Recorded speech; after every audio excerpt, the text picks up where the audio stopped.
em harmonia com o próprio Deus e com aquilo que ele tinha como propósito.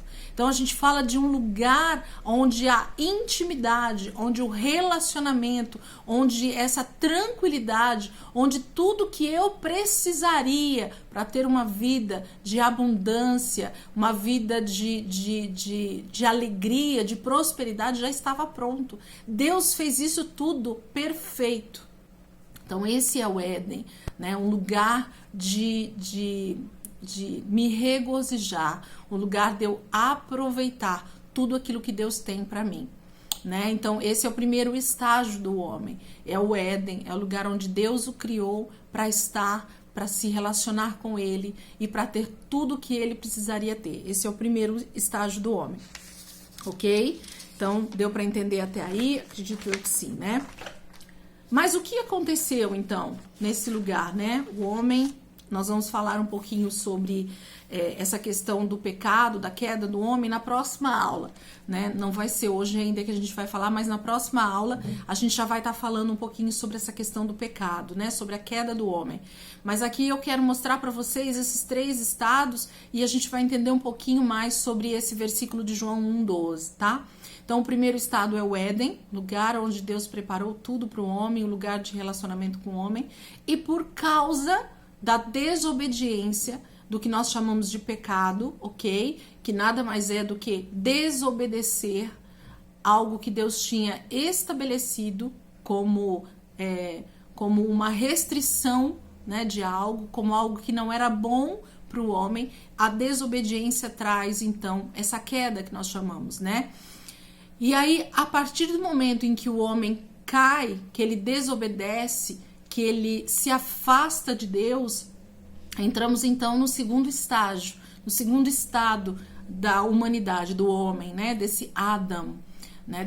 Dessa humanidade criada por Deus, desse homem criado por Deus, a sua imagem e semelhança. E aí a gente vai entender um pouquinho mais sobre isso na próxima aula, mas eu quero aqui já deixar para vocês. Quando a gente na primeira aula falou sobre o homem ser criado à imagem e semelhança de Deus, a primeira parte do homem a ser criada foi o seu espírito. Lembra? Então, quando Deus criou o homem, a sua imagem e a sua semelhança, Deus o fez exatamente como ele é. Então, se Deus é espírito, Deus criou, então, o homem também um ser espiritual, com um espírito, com a parte divina em mim. O DNA está no espírito, a parte divina em nós está no nosso espírito. Mas Deus disse que quando o homem, então, se o homem desobedecesse e comesse do fruto, tá? Que esse fruto tem mais a ver com a questão da desobediência, com o não dar ouvidos à voz de Deus, a uma ordem que Deus tinha dado. Então, a partir do momento que o homem, então, toma ali do fruto e o come, a palavra de Deus diz que o homem estava morto. Aí você pode dizer assim, como Adão talvez pode ter dito, e Eva também ali naquele momento, eles podem, como a serpente disse para ele que eles não morreriam, né? Se você quiser dar uma olhada lá depois, dá uma olhadinha, a semente disse, não, vocês não vão morrer.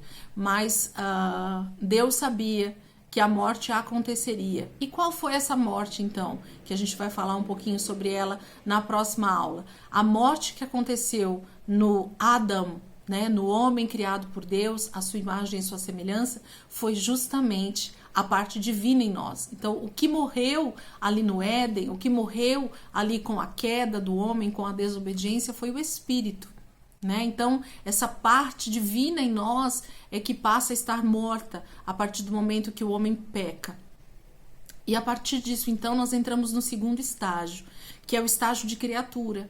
Então, a partir do momento que eu não tenho mais a parte espiritual viva, eu não posso mais ter esse relacionamento com Deus, porque Deus se relaciona com o homem através do seu espírito. Deus só tem essa comunicação através do nosso espírito. Então, o homem passa a ser um ser como outro qualquer, criado por Deus, como todos os outros animais, que são somente corpo e alma, né? E o homem passa a ser esse ser de 2 partes, né? Que tem um corpo e uma alma, mas o seu espírito estava morto. Elisângela, mas por que você está falando isso?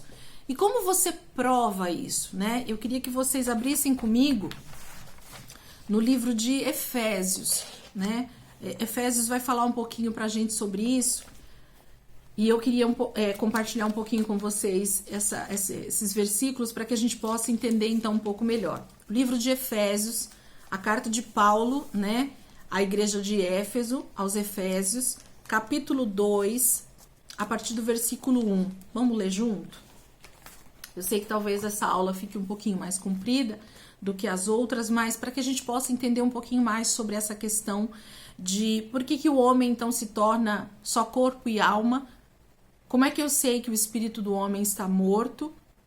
Porque depois da queda de Adão e Eva ali no jardim, e que eles foram então colocados para fora daquele lugar de comunhão, a palavra desde então, a partir do capítulo 3 de Gênesis, vai falar sobre um homem que está afastado de Deus, de um homem que precisa de um intermediário para ter essa comunicação com Deus, né? Então Deus vai, a partir do Éden, a partir da queda ali no Éden, Deus vai começar um resgate dessa comunhão com o homem, através das leis, através de Moisés, através do próprio tabernáculo ali no deserto, através dos profetas, através de tantas maneiras que Deus tentou atrair o homem novamente à obediência e atrair o homem novamente para esse contato de intimidade, para esse contato de relacionamento, mas por causa da queda, do pecado, o homem foi só se afastando, foi criando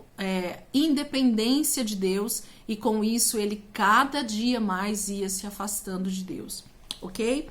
Então, carta aos Efésios, capítulo 2, a partir do verso 1. Vamos ler junto? Eu vou ler alguns versículos, talvez a leitura fique um pouquinho grande, mas a gente vai entender no final o que esse texto está dizendo para nós.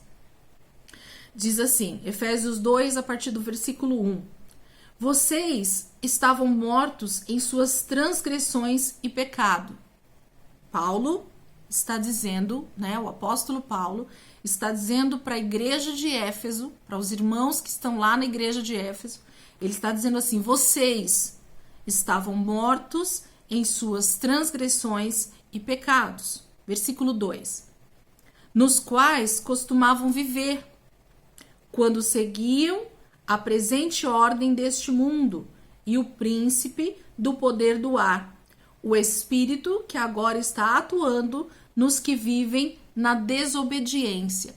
Olha o que Paulo está dizendo, queridos, aqui nesse versículo 2, para esses irmãos que estavam lá na igreja de Éfeso. Ele está dizendo assim, vamos ler de novo o versículo 2? A partir do verso 1, perdão. Vocês estavam mortos em suas transgressões e pecados. Então, Paulo estava dizendo que o homem, que todos nós, né, todos nós estávamos mortos nos nossos pecados e nas nossas transgressões. Então, por que ele considera o homem morto? Porque a parte espiritual, a parte onde Deus poderia se relacionar com o homem, o pecado havia matado, o pecado havia criado a morte espiritual do homem, ok?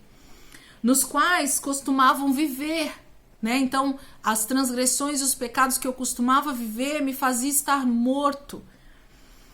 Quando seguiam a presente ordem deste mundo e o príncipe do poder do ar. Então, esse versículo está dizendo que quando eu seguia os pecados, as transgressões, o príncipe deste mundo, né, o nosso adversário, Satanás, essa é a verdade que está dizendo aqui para nós, quando eu seguia o inimigo de Deus, que é o próprio diabo, que desde o Éden, né, fez com que o homem desobedecesse a Deus e desde então continua fazendo o homem desobedecer a Deus, era esse homem morto que precisava então ter vida novamente. Vamos lá.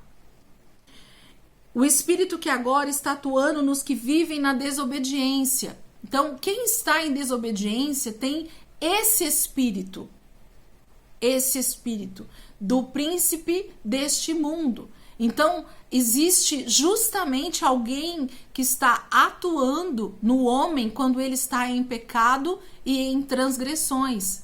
Ele está em desobediência a Deus. E automaticamente o espírito que está nele não é o espírito de Deus.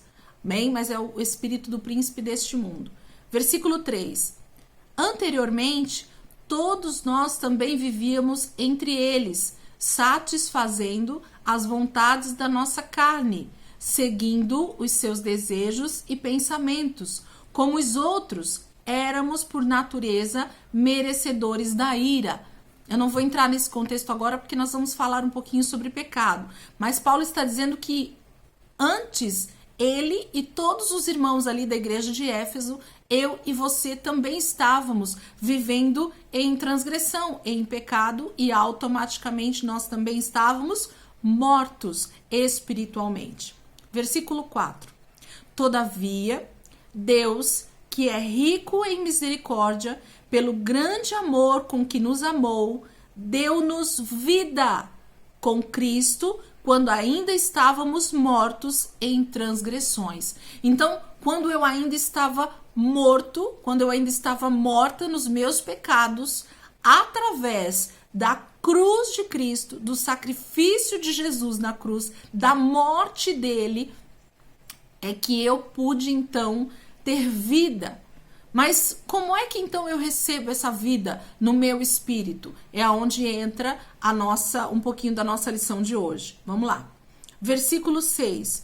Deus nos ressuscitou com Cristo e com ele nos fez assentar nas regiões celestiais em Cristo Jesus, para mostrar nas eras que hão de vir a incomparável riqueza de sua graça, demonstrada em sua bondade para conosco em Cristo Jesus.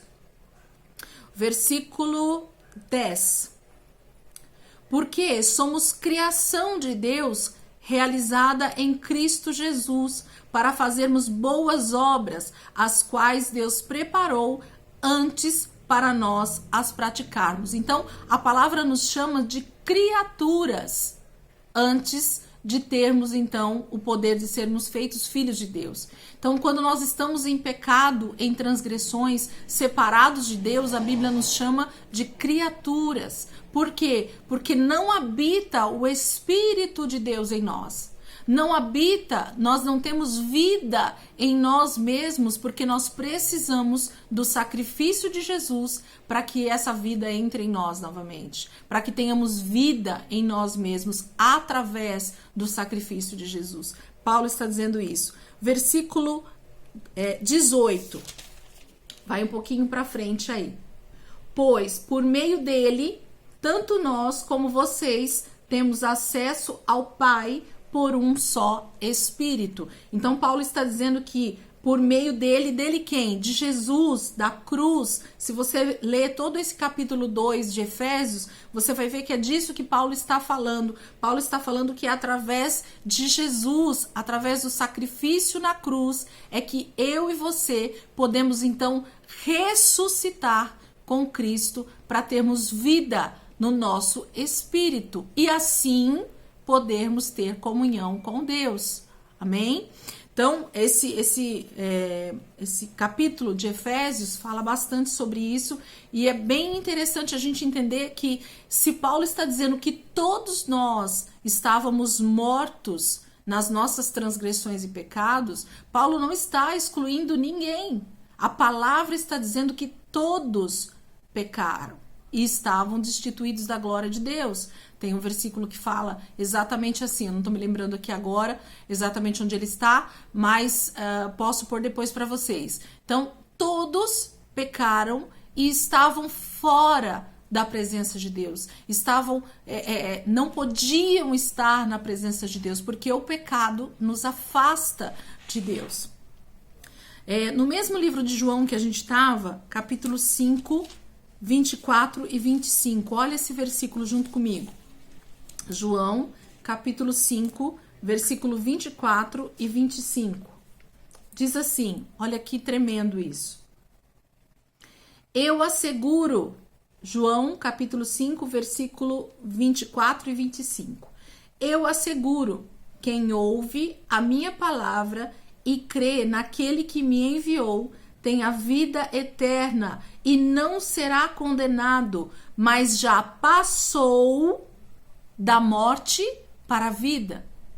Jesus está dizendo aqui que quem ouve a sua palavra e crê naquele que enviou ele aqui na terra para morrer em meu lugar, em seu lugar, esse já tem a vida eterna e não vai ser condenado. Queridos, Jesus está dizendo com pessoas, Jesus está dizendo isso para mim e para você que estamos vivos fisicamente, ok? Então, se nós formos levar essa leitura ao pé da letra, é como se Jesus estivesse dizendo assim: vocês estão vivos, mas vocês estão mortos, ok? Porque se ele está dizendo que vai passar da morte para a vida, é porque eu estou, de alguma maneira, morto, ok? E o que Jesus está dizendo é sobre uma morte espiritual, que traria condenação eterna para mim. Então, de que morte que eu estou passando para a vida? Da morte espiritual, não de uma morte física, ok? Porque a morte física não aconteceu nem com Adão e Eva e não acontece conosco enquanto nós estamos aqui vivos nessa terra. Mas vai haver uma morte, e há, né, uma morte espiritual. Então, o homem sem o sacrifício de Jesus, sem crer em Jesus como Senhor e Salvador da sua vida, ele está morto espiritualmente. E esse estágio de morte que Deus está tentando nos levar a ter vida. Não sei se vocês estão conseguindo me entender, mas eu acredito que se você parar um pouquinho e olhar para o versículo e perceber o que eu estou falando, você vai entender. Nós estamos falando de uma morte não física, mas de uma morte espiritual, que foi o que aconteceu no Éden. Quando o homem ali peca, o que morre não é o homem Adão e Eva, fisicamente falando, mas é o homem e a mulher espiritualmente falando. Então, a partir da queda no Éden, todo homem já nasce morto espiritualmente. Toda mulher já nasce espiritualmente morto. Isângela, por que você está falando isso? Como é que você tem certeza disso? Vamos entender uma coisa aqui, simples, porém objetiva. Como é que eu entendo isso que você está falando, Elisângela? Vamos lá. Se a gente pegar um homem e uma mulher e eles se casarem e eles tiverem um filho, através dessa concepção do espermatozoide do homem com o óvulo da mulher, vai ser gerado ali um novo feto naquela mulher, naquele ventre daquela mulher. A partir daquele feto, feto mesmo, né? Daquela germinação do espermatozoide com o óvulo, vai nascer uma nova vida. E a ciência diz que através dessa germinação, através dessa fecundação, desse espermatozoide com esse óvulo, nasce um novo ser, uma nova vida, porém com todas as características do DNA desse pai e dessa mãe. Concordam comigo? Então, vamos para a parte física para a gente entender a parte espiritual, ok? Então, quando o homem e uma mulher se relacionam sexualmente falando e ali eles geram uma vida, geram um filho, esse filho nasce com um DNA dos pais biológicos, né? Então, tanto do pai quanto da mãe, ele carrega geneticamente o DNA desse pai e dessa mãe, ok? Então, quando esse filho nasce, ele vem com todas as características desse pai e dessa mãe, ok? No DNA desse pai e dessa mãe está, ou vamos separar aqui para a gente poder entender agora.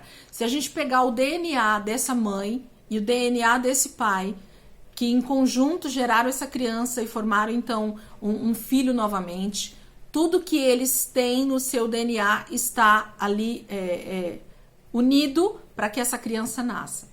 Se o DNA da mãe ou o DNA do pai estiver corrompido, estiver alguma daquelas não sei nem como fala exatamente, mas se alguma parte do DNA do pai e da mãe estiver corrompido, vamos dizer assim, ou estiver quebrado, muito provavelmente essa criança vai nascer com alguma deformidade, ou seja ela física, ou seja ela psíquica, ou seja ela, né, no seu corpo, alguma coisa vai nascer, não vai nascer em conformidade.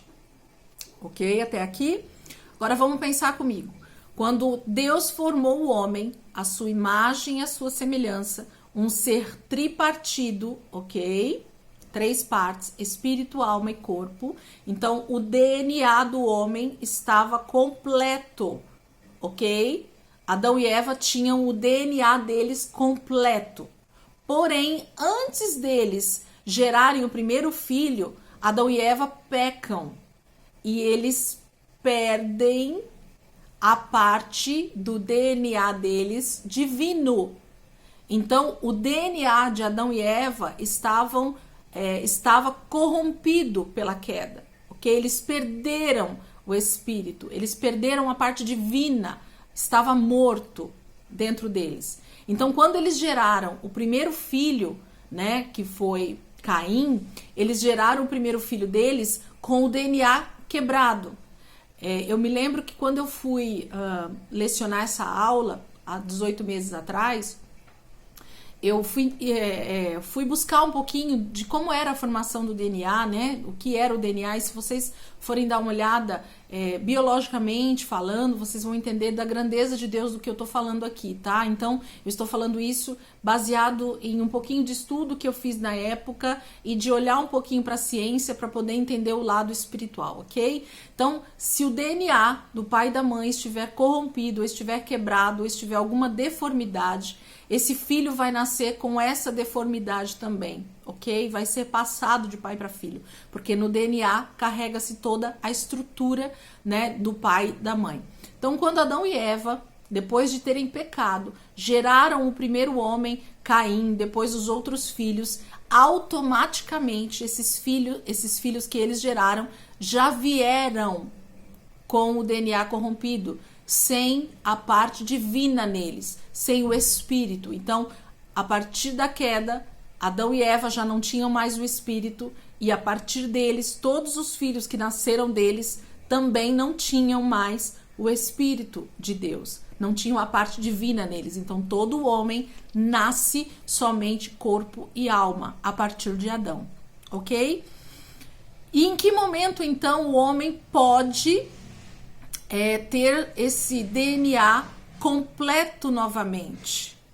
A partir do momento que o homem novamente nasce de Deus. E nós vamos ter uma aula só falando sobre isso, sobre o novo nascimento, então eu não quero me esticar aqui, porque a gente vai entrar nesse assunto mais a fundo. Mas a partir de Jesus, o nosso DNA está novamente completo. E aí sim o homem passa a ser novamente